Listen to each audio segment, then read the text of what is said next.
Sapa Hati bersama Gus Agus. Sobat Dimas Diajeng yang berbahagia, obatnya hati yang berikutnya atau tombol hati yang berikutnya itu adalah mengerjakan sholat malam. Orang yang mampu melaksanakan sholat malam itu ya memang sangat luar biasa, karena sangat jarang ya. Sangat jarang, dan ya karena memang mesti orang-orang ini adalah orang-orang yang punya niatan khusus. Niatan khusus itu ya apakah itu yang hubungannya dengan memang betul-betul niat memang ibadah, hablum minallah semata-mata, untuk mendapatkan pahala yang memang pahalanya luar biasa. Atau mungkin bahkan ada niatan juga yang lainnya di samping memang hablum minallah, yaitu tujuan-tujuan tertentu ya, ingin doanya dikabul, itu ya, ingin tujuannya tercapai ya, ingin anaknya lulus ujian gitu ya, ingin dagangannya sukses, beruntung, dan macam-macam ya, artinya untuk kepentingan dunia dan akhirat. Dan biasanya orang yang melaksanakan sholat malam ini ya mesti murni dari hati nurani yang bersih, dari niatan yang bersih. Kenapa? Karena sopo yang melihat. Gak bisa untuk dijadikan bahan pamer, gitu kan? Maka memang secara pahala itu memang jauh lebih hebat daripada sholat-sholat sunnah di siang hari. Karena kalau kita melaksanakan sholat sunnah di siang hari itu, satu ya kan, bisa jadi ya terbesit dalam hati kita tuh niatannya pamer gitu ya, ria, ben kete alim gitu kan.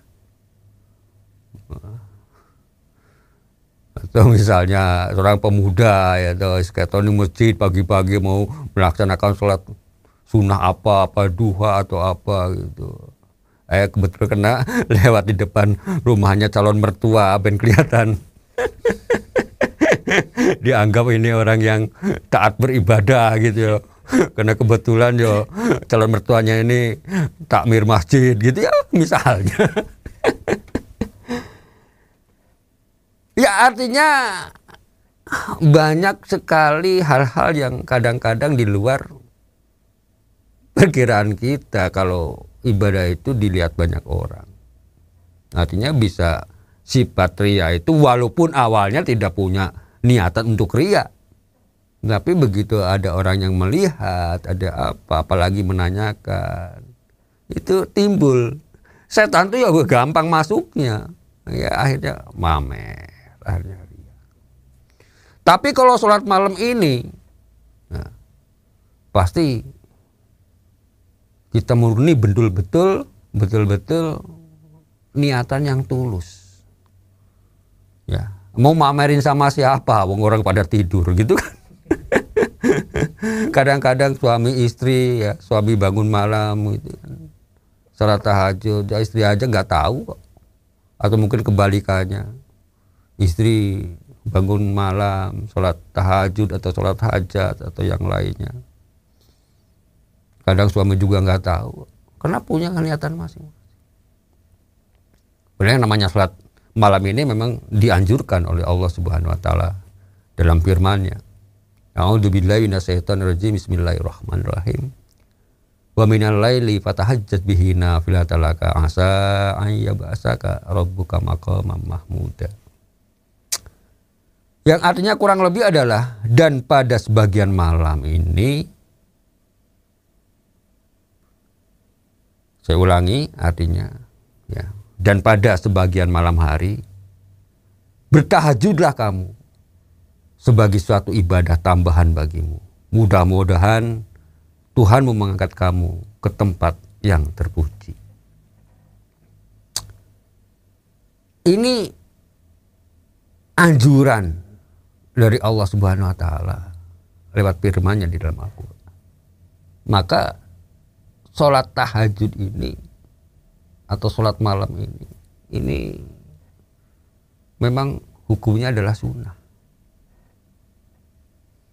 Dan dari pengertian tadi, ayat tadi, ini menjadi tambahan, ya. Justru ibadah tambahan. Yang mana tidak hanya sekedar tambahan di situ, bahwa mudah-mudahan Tuhanmu mengangkat kamu. Artinya mengangkat kamu ini kan ya tidak hanya sekedar mengangkat dari hal-hal yang sifatnya adalah pahala, yang nantinya adalah untuk kebaikan di akhirat kelak. Tapi kan berimbas juga pada hal-hal yang hubungan dengan keduniawian. Ya. Diangkat derajatnya. Orang ngomong diangkat derajatnya itu kan faktornya kan macam-macam, gitu ya. Sebabnya macam-macam. Ya. Karena orang yang, ya sekarang gini saja, satu contoh. Ini kalau kita ngomong secara pandangan manusia ya, manusia secara umum. Kalau kita melihat satu orang atau seseorang, si A lebih mapan, si B kehidupannya tidak mapan. Secara pergaulan di masyarakat secara umum kita tidak ngomong secara agama, secara umum. Kira-kira si A akan lebih dihormati daripada si B atau tidak?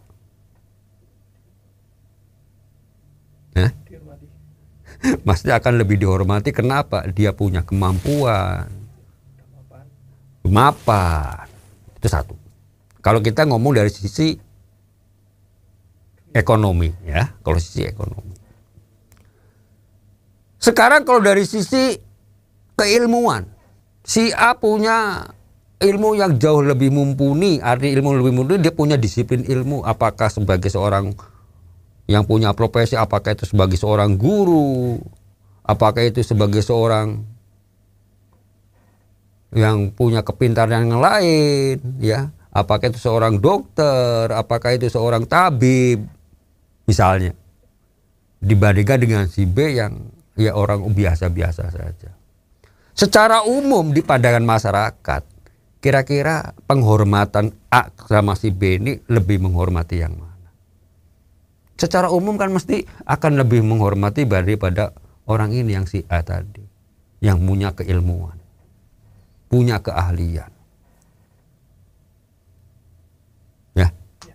Sekarang di kantor misalnya, orang yang mempunyai disiplin ilmu yang bagus, ya, etos kerja yang tinggi, yang mempunyai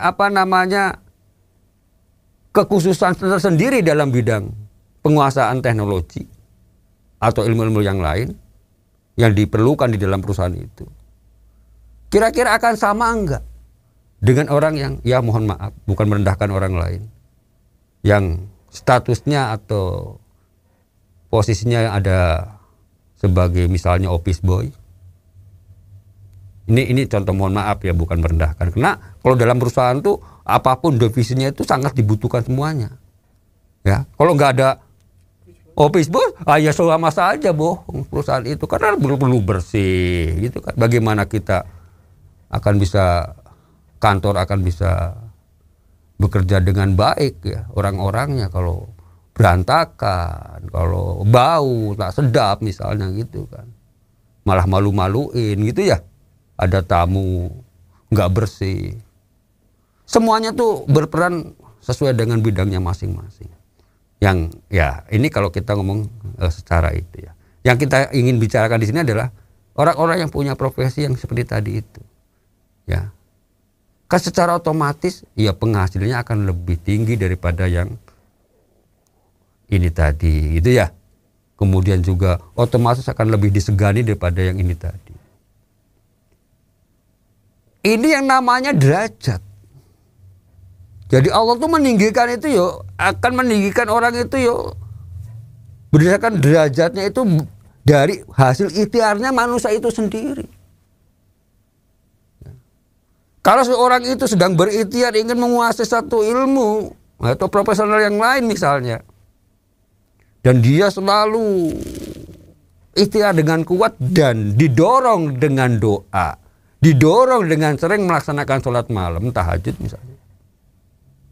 Maka apa yang disampaikan Allah tadi, yang diberikan oleh Tuhan, ya, mudah-mudahan Tuhanmu akan mengangkat kamu, ya, menjadi derajat yang lebih tinggi, sesuai dengan apa yang kita cita-citakan.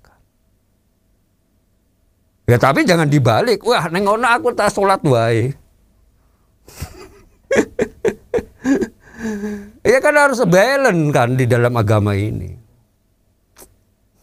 Antara doa dan ikhtiar itu harus balance. Antara ibadah dan ikhtiar itu harus balance. Harus imbang. Ini pincang salah satunya ya dalam ajaran kita ini ya hasilnya tidak bisa maksimal. Artinya niatnya itu betul-betul luar biasa. Ini sudah berpahala. Sudah seperti aja udah berpahala. Belum melaksanakan ibadahnya loh, ini baru niat tok. Ya, baru bau bangunnya saja udah berpahala. Baru niatnya saja sudah berpahala. Apalagi mampu melaksanakan sholat tahajudnya, sholat hajatnya, sholat witirnya. Dan memang sholat-sholat ini ya, waktu yang paling baik, yang paling utama, apa yang paling afdol itu ya memang di sepertiga malam terakhir. Sepertiga malam terakhir itu ya antara jam 2-an ya sampai jam waktu imsak ya kalau kita puasa itu sebelum fajar. Ini kan lagi enak-enaknya tidur itu waktu itu. Ya cuaca lagi dingin-dinginnya gitu kan kalau malam itu. Kalau yang dingin ya di semua tempat sama lah. Artinya kalau yang biasanya panas tapi kalau malam itu kan mesti dingin. Ke dini hari kan mesti lebih dingin kan begitu. Lagi enak selimutan gitu kan. Seperti Mas Diajeng yang berbahagia. Maka apa yang disampaikan dalam hadis, afdhalus siyami ba'da Ramadan sahrullahil muharram wa afdhalus sholati ba'dal fardhah sholatul lail. Yaitu seutama-utamanya puasa setelah bulan Ramadan itu yaitu Syahrullah Muharram, yaitu puasanya di bulan Muharram. Dan seutamanya sholat setelah sholat fardu ya adalah sholatul lail, yaitu sholat malam. Ya sholat malam itu ya itu tadi ada sholat tahajud, ada sholat hajat, ada sholat witir, ya banyak yang lainnya juga, ada yang lainnya juga. Demikian, semoga ada manfaatnya. Billahi taufiq wal hidayah. Wassalamualaikum warahmatullahi wabarakatuh. Sapa Hati bersama Gus Agus. Untuk saran dan masukan, silahkan WhatsApp ke Gus Agus 0896 8811 6615. Dipersembahkan oleh Ziman, enzim antioksidan aktif, menjaga kesehatan dan memperpanjang usia Anda.